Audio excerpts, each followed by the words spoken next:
आणखीन एक महत्त्वाची मोठी बातमी येते परभणीतून। अगदी थोड्याच वेळात परभणीतनं लॉंग मार्च निघणार आहे। सोमनाथ सूर्यवंशी यांच्या न्यायासाठी हा लॉंग मार्च असेल। परभणी ते मुंबई असं या लॉंग मार्चचं आयोजन करण्यात आलंय। कार्यकर्ते पदाधिकारी जमण्यासही सुरुवात झालेली आहे। अधिक माहिती घेणार आहोत दिवाकर माने, आमचे प्रतिनिधी सध्या आपल्या सोबत आहेत। दिवाकर, काय अधिक माहिती? प्रज्ञा, सध्या मी आंदोलनस्थळी उभा आहे। आपल्या मागे आपण बघू शकतो की कार्यकर्ते मोठ्या प्रमाणात जमायला सुरुवात झालेली आहे। 3 वाजता हा लॉंग मार्च मुंबईकडे निघणार आहे। याचा पहिलं स्थान हे टाकळी कुंभकर्ण असेल, जिथे हे हॉल्ट करणार आहे मोर्चा। थोड्याच वेळात 3 वाजता सूर्यवंशी परिवार यांना न्याय मिळण्यासाठी हा मोर्चा काढण्यात आलेला आहे आणि थोड्या वेळात ते देखील इथे सामील होणार आहे। सध्या मोठ्या प्रमाणात आंबेडकरी अनुयायी इथे येत आहेत आणि जमा होत आहेत। नक्कीच।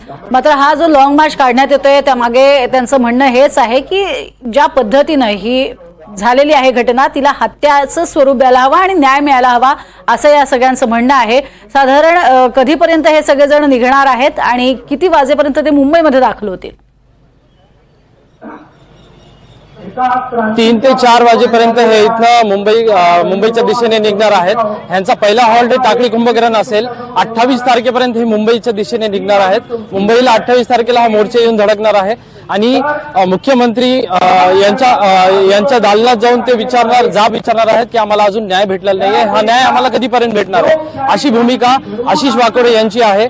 जे आंबेडकरी चळवळीतील नेते होते विजय वाकोडे, त्यांचे हे चिरंजीव आहेत आशिष वाकोडे, ते ह्या मोर्चाचं नेतृत्व करणार आहे। नक्कीच। आणि सध्या आपण बघतोय ही दृश्य सुद्धा आहेत ज्यामध्ये आक्रमक झालेले सगळे आपल्याला अनुयायी पाहायला मिळतात।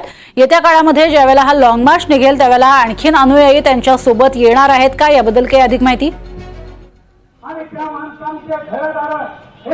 हो, सोमनाथ सूर्यवंशी याची हत्या झाली होती। सूर्यवंशी परिवार देखील त्यांना सहभाग घेणार आहे ह्या मोर्चामध्ये आणि ते देखील सर्व आंबेडकरी अनुयायांसोबत ह्या मोर्चामध्ये दाखल होणार आहेत। हा मोर्चा टाकळी कुंभकर्ण येथे आज हॉल्ट होणार आहे। संध्याकाळी 8 वाजेपर्यंत हा मोर्चा हॉल्ट होणार आहे।